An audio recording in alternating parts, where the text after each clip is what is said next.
propósito nos lugares mais inesperados. Desde os momentos difíceis de sua infância até o poder transformador da maternidade, ela viveu uma história repleta de resiliência. Como ela mesma compartilhou, tornar-me mãe apagou muitos dos sentimentos negativos da minha infância e os preencheu com algo novo. Neste vídeo, vamos mergulhar profundamente em sua vida, desvendando as dificuldades, triunfos e o crescimento pessoal que a moldaram na figura inspiradora que conhecemos hoje. Não se esqueça de curtir, se inscrever e ativar o sininho para não perder nenhuma das histórias incríveis que compartilhamos. Vamos começar agora. Nascida em 23 de janeiro de 1964, no Providence St. John's Health Center, em Santa Mônica, Califórnia, Mariska entrou no mundo com um legado que muitos considerariam impossível de alcançar.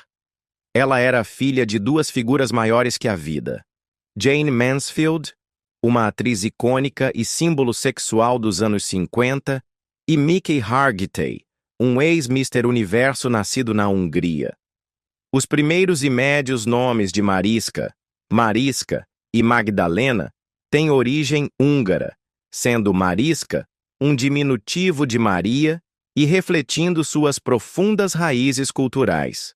Criada em um lar católico devoto, Mariska foi cercada por uma família grande e complexa, incluindo dois irmãos mais velhos, Miklos e Zoltán, além de três meio-irmãos: Jane Marie Mansfield, filha de sua mãe de seu primeiro casamento; Antônio, Tony, Simber, filho de sua mãe de seu terceiro casamento; e Tina Hargitay, filha de seu pai de seu primeiro casamento. Desde o início, a vida de Mariska parecia destinada a ser marcada pela celebridade e pelo drama que acompanhavam a fama de seus pais. No entanto, seus primeiros anos foram repletos de desafios e turbulências que definiriam grande parte de sua jornada emocional. Em 1962, apenas 2 anos antes do nascimento de Mariska, o casamento de sua mãe com Mickey começou a desmoronar. Jane Mansfield teve um caso com um cineasta italiano, um evento que abalou seu casamento e levou à separação. Em maio de 1963, Mickey e Jane se divorciaram oficialmente. No entanto, o divórcio foi posteriormente declarado inválido por um juiz, que determinou que o divórcio mexicano não era legalmente reconhecido. Mas a vida tomou outro rumo inesperado quando Jane, ao perceber que estava grávida de Mariska, e Mickey se reconciliaram brevemente no final de 1963. Esse momento de esperança para a família foi breve, e logo após o nascimento de Mariska, em janeiro de 1964, o casal se separou novamente. Em agosto de 1964, uma batalha legal começou e o divórcio mexicano foi finalmente validado. No entanto, apesar do fim oficial de seu casamento, Jane e Mickey permaneceram amigos, um vínculo que duraria além do divórcio. A turbulência do relacionamento de seus pais não terminou com o divórcio. Alguns meses depois, em 1964, Jane casou-se com o diretor Matt Simber, que havia trabalhado com ela em uma produção teatral de Buzz Stop. No entanto, esse novo casamento também seria de curta duração. Em julho de 1966, Jane pediu o divórcio de Simber, embora a papelada nunca tenha sido concluída, deixando seu casamento legalmente não resolvido na época de sua morte. Então, no verão de 1967, a vida de Mariska foi tragicamente alterada para sempre. Em 29 de junho de 1967, Jane Mansfield foi morta em um devastador acidente de carro na US Route 90, entre Nova Orleans e Bay St. Louis, Mississippi. O impacto da colisão foi tão violento que arrancou o topo do carro, matando Jane, seu namorado Sam Brody e o motorista instantaneamente. Mariska, com apenas 3 anos e meio na época, estava dormindo no banco de trás. Embora tenha sobrevivido ao acidente, ela ficou com uma grave cicatriz em zigue-zague em um lado de sua cabeça, uma lembrança física do evento traumático que moldaria sua vida.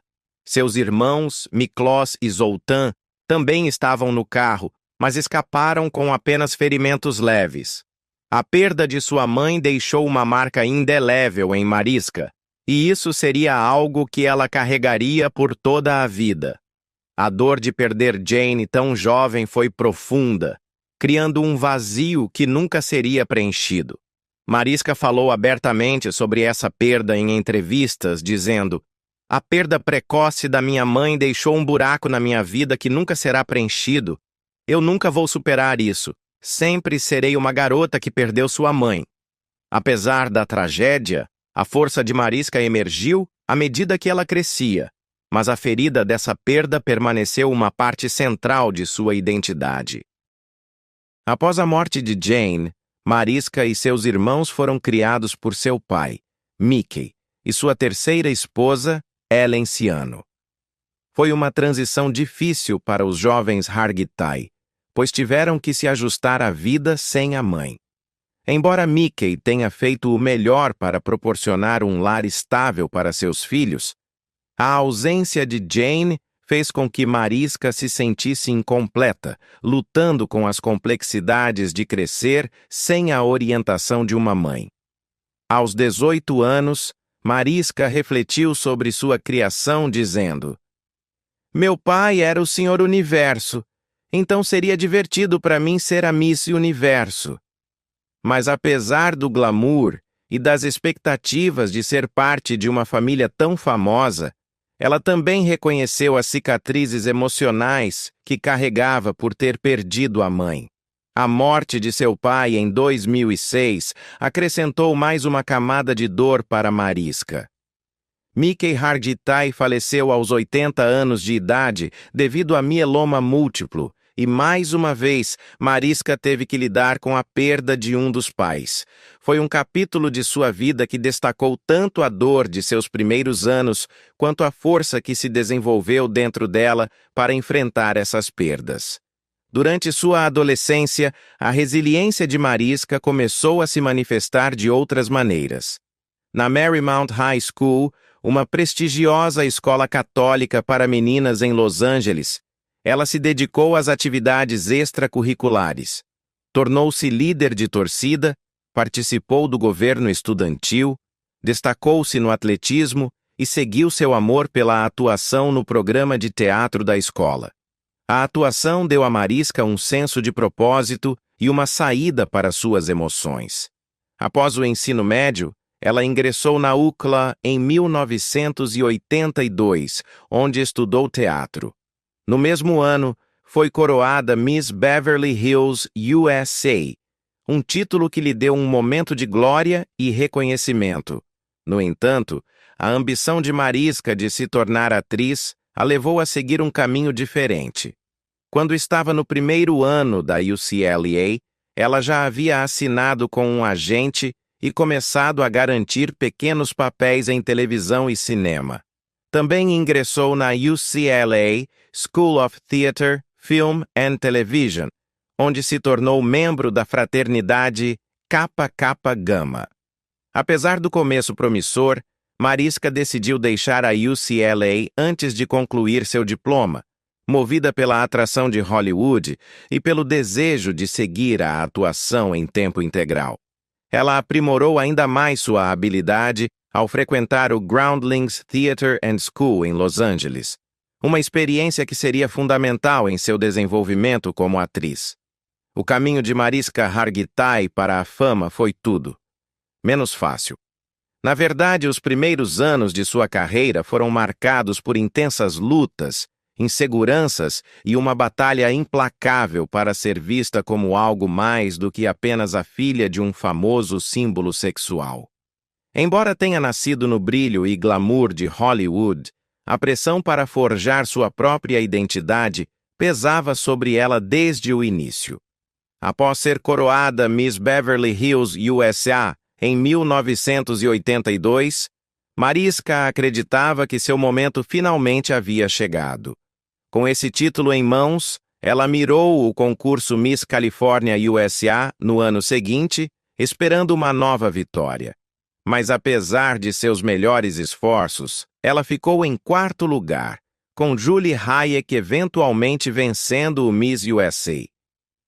Esse momento a feriu profundamente.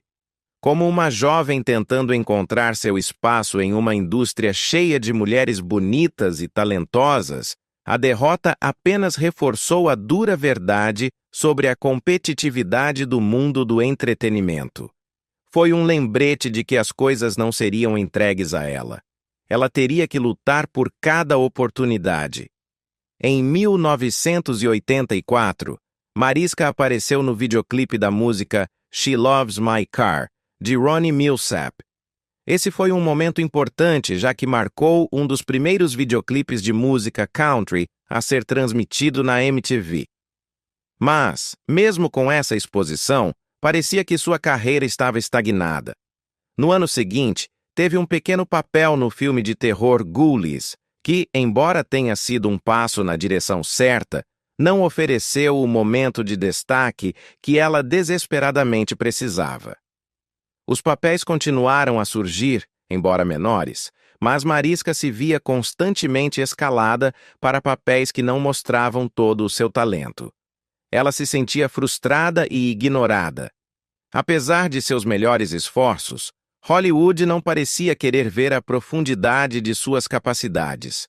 Ao longo dos anos 1980 e início dos 1990, ela apareceu em uma série de programas de televisão, como Freddy's Nightmares, A Nightmare on Elm Street, The Series, Ellen, Baywatch e All American Girl. Embora continuasse conseguindo trabalhos, ela se via presa em papéis estereotipados. Interpretava de tudo, desde recepcionistas até detetives, personagens muitas vezes unidimensionais, sem dar a ela a chance de mostrar todo o alcance de seu talento. Isso era exaustivo.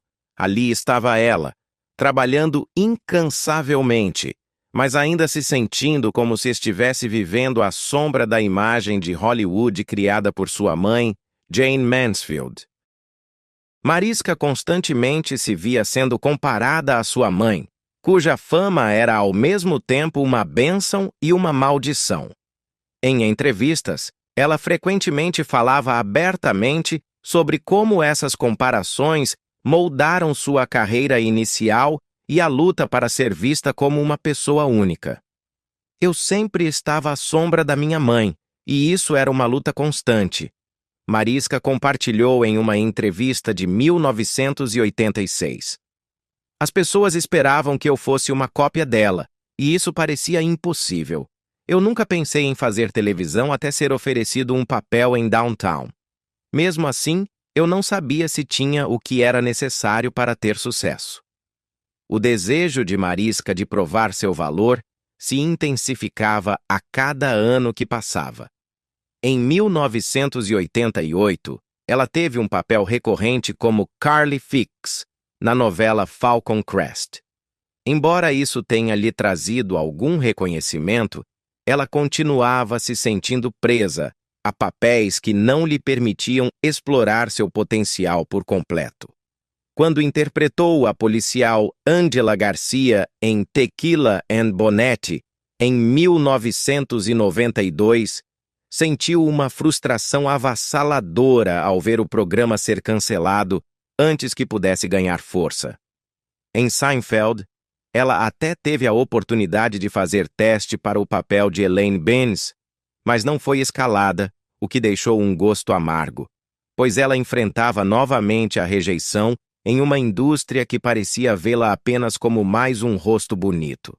Apesar de todos os obstáculos, Mariska não desistiu.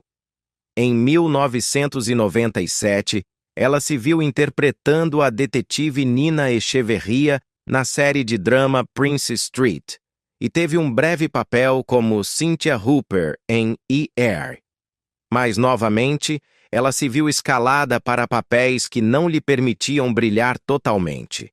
Foi durante esses anos que ela começou a questionar seu lugar na indústria, perguntando-se se algum dia escaparia da sombra do legado de sua mãe. Eu ficava pensando, há algo mais para mim do que isso? Ela disse. Há algo que eu possa fazer que seja só eu? Mas foi essa pergunta que levou ao seu grande avanço. A cada obstáculo, Mariska se tornava mais determinada a provar seu valor. Ela sabia que a única maneira de realmente se libertar do seu passado e fazer seu próprio nome era se aprofundar, seguir em frente e permanecer fiel à sua paixão pela atuação. Ela queria papéis que a permitissem interpretar personagens fortes e multidimensionais, e foi exatamente isso que ela conseguiu quando foi escalada como a detetive Olivia Benson em Law and Order, Special Victims Unit. A interpretação de Mariska como Benson foi um divisor de águas. Foi um papel que a permitiu se transformar em uma personagem poderosa, compassiva e complexa, bem diferente dos papéis superficiais que ela havia interpretado no início de sua carreira. Foi também uma chance de se definir completamente, não apenas como atriz, mas como mulher. Esse papel lhe trouxe o reconhecimento que ela havia lutado por e a estabeleceu como uma força a ser reconhecida em Hollywood. Olivia Benson foi um presente. Me permitiu ser eu mesma. Mariska compartilhou em uma entrevista. E parecia que finalmente era a minha vez, não por quem eu era relacionada, mas pelo que eu poderia oferecer. Na primavera de 1999, o elenco para os papéis principais do novo drama policial de NBC Law and Order, Special Victims Unit, estava a todo vapor. A equipe por trás da série, incluindo o criador Dick Wolf, junto com os executivos da NBC e Studios USA, estava pronta para tomar suas decisões finais. As audições estavam sendo realizadas no Rockefeller Center, e a competição havia sido reduzida a apenas 6 finalistas para os 2 papéis principais, detetive Olivia Benson e detetive Elliot Stabler. Para o papel de Olivia Benson, 3 atrizes chegaram à rodada final: Samantha Matisse, Reiko Aylesworth e Mariska Hargitay.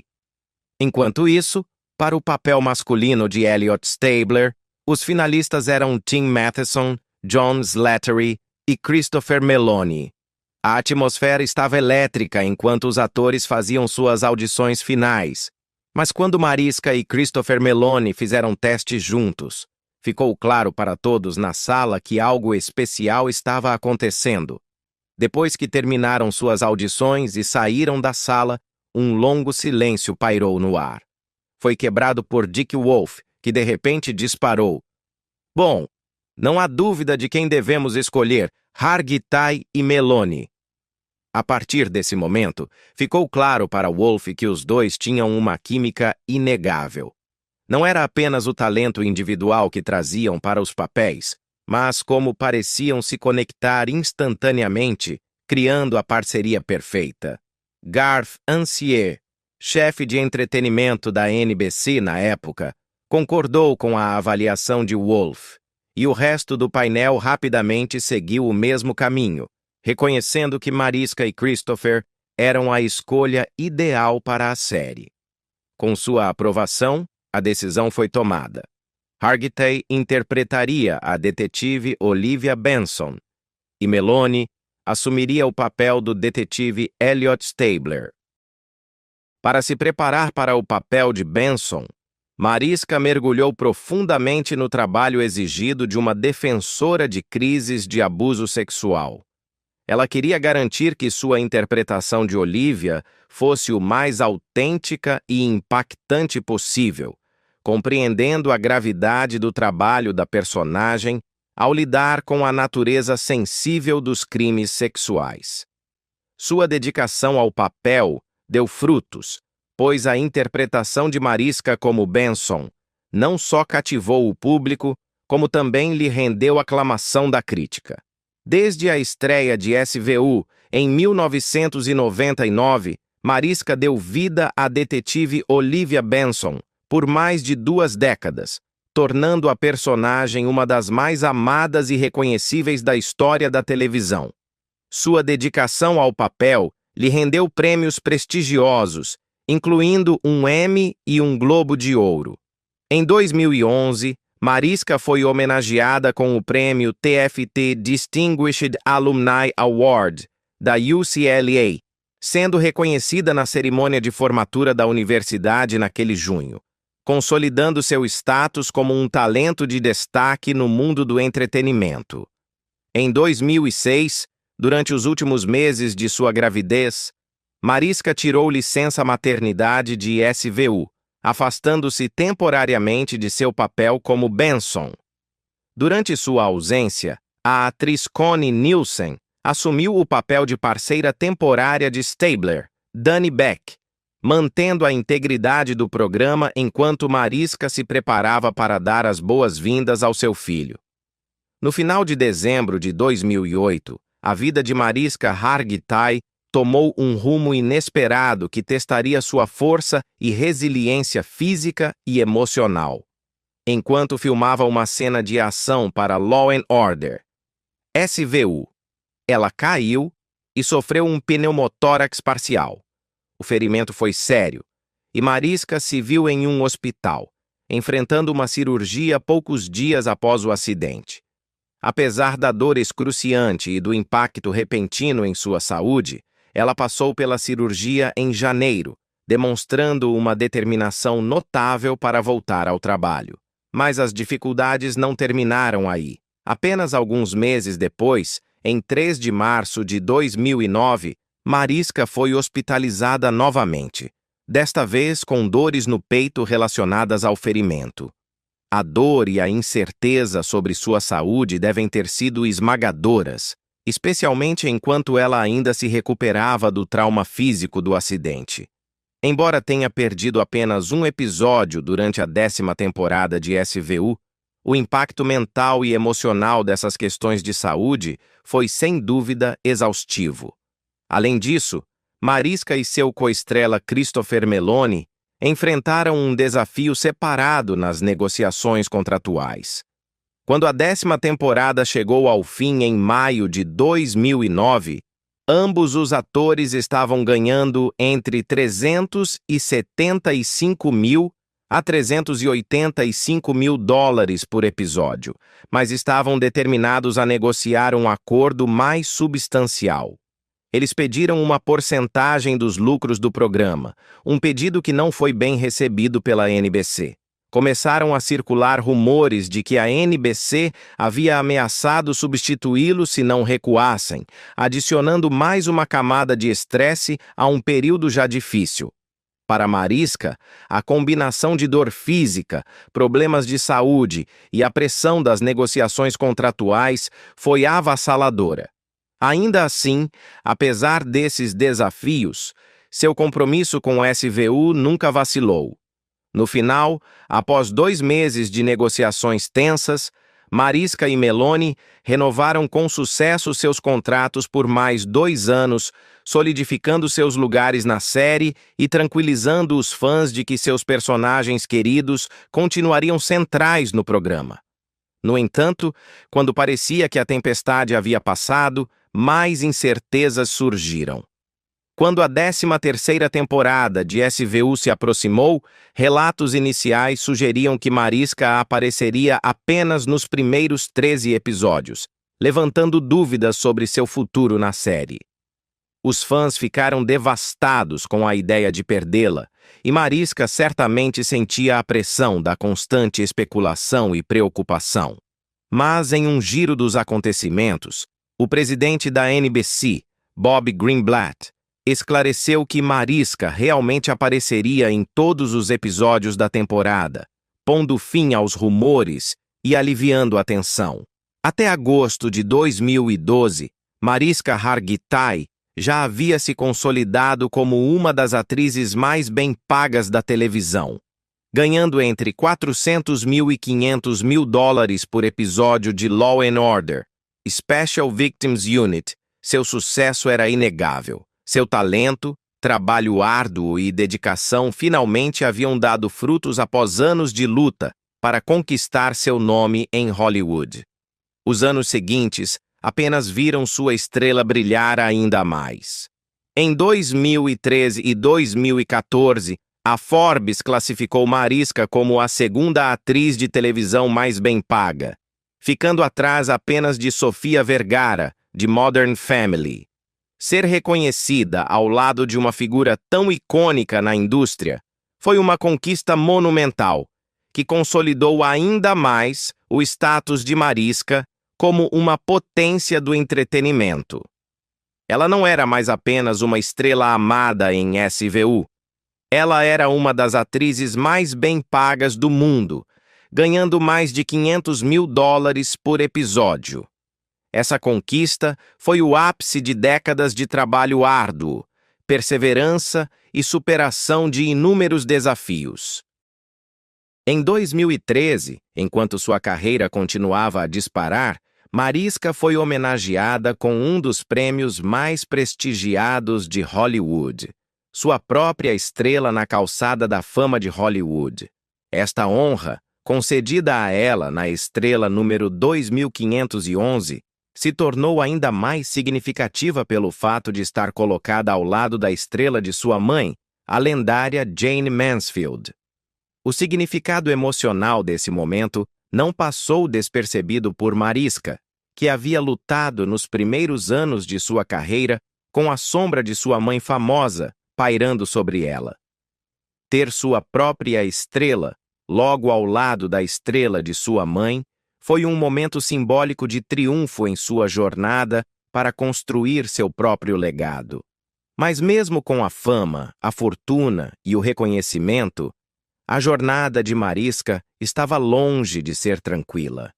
Em julho de 2021, enquanto assistia a uma exibição de Viúva Negra, ela sofreu uma fratura no tornozelo após uma queda na chuva. A lesão foi um lembrete claro de que, mesmo para alguém no auge de sua carreira, a vida ainda apresentava desafios inesperados. Mas a resiliência de Mariska brilhou novamente.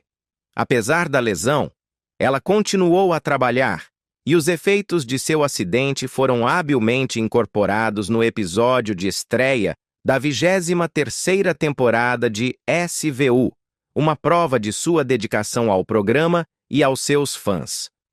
A jornada de Mariska Hargitay rumo à fama é nada menos que extraordinária, não apenas pelo seu sucesso em Hollywood, mas também pela vida pessoal gratificante que construiu ao lado de seu marido, Peter Hermann. A história deles começou em 2002, quando Peter foi escalado para um papel recorrente como o advogado de defesa Trevor Langan em Law and Order, Special Victims Unit, onde Mariska já era uma estrela. A química entre os dois era inegável, e não demorou muito para que a conexão deles se transformasse em algo mais profundo. Mariska mais tarde recordou: "Meus joelhos ficaram fracos.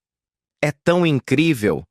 Ao refletir sobre o primeiro encontro deles, um momento que marcou o início de um belo capítulo em sua vida. O primeiro encontro foi um marco para Mariska, que disse saber que Peter era o homem com quem ela se casaria.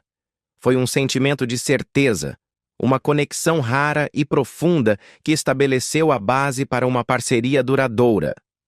Em 28 de agosto de 2004, Mariska e Peter trocaram votos em uma cerimônia íntima em Santa Bárbara, Califórnia. O casamento deles foi um momento lindo, mas foi apenas o começo da vida que eles construiriam juntos. Ao longo dos anos, eles receberam 3 filhos em suas vidas, cada adoção marcando um marco significativo. O primeiro filho, August, nasceu em 28 de junho de 2006, por cesárea de emergência. O casal adotou mais 2 filhos, uma filha, Amaya, em abril de 2011, e um filho, Andrew, em outubro de 2011. Mariska tem sido aberta sobre o impacto profundo que a maternidade teve em sua vida, dizendo que isso lhe deu um novo senso de empatia e compaixão. Esse senso de conexão emocional profunda fortaleceu não apenas seu relacionamento com Peter, mas também enriqueceu a dinâmica familiar deles. Apesar das suas carreiras de alto perfil, Mariska e Peter sempre priorizaram seu relacionamento, garantindo que fosse nutrido com amor e cuidado. Mariska disse que se esforça para manter o casamento sempre renovado e em constante crescimento, enfatizando a importância de não ser apenas parceiros na vida, mas também no amor. Estou em um ponto da minha vida onde tudo continua melhorando com ele, ela compartilhou, um testemunho da evolução do vínculo deles. Peter, por sua vez, frequentemente fala sobre o quanto admira profundamente Mariska, descrevendo-a como uma pessoa tão profunda e cheia de alma, alguém com quem ele compartilha uma conexão rara e bonita. Mas, como qualquer casal, a jornada deles não foi sem desafios. Em julho de 2021, Mariska sofreu uma fratura no tornozelo após uma queda ao sair da exibição de Viúva Negra. Apesar do contratempo, o apoio inabalável de Peter durante sua recuperação destacou a força do relacionamento deles. Mariska mesma refletiu sobre o papel dele nesse período, dizendo: Peter é uma pessoa tão profunda e cheia de alma. Ele esteve ao meu lado em cada passo do caminho. Foi esse apoio mútuo, respeito e compreensão que permitiram que o relacionamento deles florescesse, mesmo diante das pressões das carreiras exigentes. O compromisso de Mariska Hargitay em fazer a diferença vai muito além de seu papel icônico como Olivia Benson em Law and Order, SVU. Na verdade, seu trabalho real para apoiar sobreviventes de traumas é tão inspirador quanto sua carreira. Em 2004, ela fundou a Joyful Heart Foundation, uma organização dedicada a ajudar sobreviventes de agressão sexual, violência doméstica, abuso infantil, abuso de idosos e tráfico humano. Seu compromisso com essa causa foi despertado por um encontro espiritual profundo com golfinhos enquanto nadava no Havaí aos 15 anos. Ela compartilhou mais tarde. Parecia que eles me cercavam com amor e eu queria compartilhar essa sensação com o mundo. A fundação teve um impacto tremendo. Em 2009, elas se uniram a abrigos de violência doméstica em Los Angeles para criar kits de cura e bem-estar para mulheres necessitadas, fornecendo kits para 600 mulheres. Hargitay também trabalhou com a polícia de Michigan e com a promotora do condado de Wayne, Kim Worthy, para aumentar a conscientização sobre os kits de estupro não testados. Por meio da fundação, ela forneceu programas terapêuticos para mais de 5.000 sobreviventes, incorporando yoga, meditação, massagem, diário e até natação com golfinhos para ajudá-las a curar. Até 2011, a fundação arrecadou mais de 20 milhões de dólares. Hargitay integrou sua defesa ao personagem de SVU, Olivia Benson, com um colar com 2 pingentes representando a fundação, que apareceu na 13ª temporada do programa. Em 2012, ela também fez campanha pela reautorização da Lei de Violência contra as Mulheres, VAWA. O trabalho de Mariska como defensora não parou em sua fundação. Muitos telespectadores entraram em contato com ela, compartilhando suas experiências como sobreviventes, e, em resposta, ela se tornou uma conselheira certificada de agressão sexual. Ela ofereceu apoio aos sobreviventes, ajudando-os a curar e encontrar força. Em 2024, compartilhou publicamente sua própria experiência como sobrevivente, dando o fim do estigma em torno da agressão sexual, dizendo: "Conte a alguém que você sobreviveu ao câncer e você será celebrado. Eu quero a mesma resposta para sobreviventes de agressão sexual."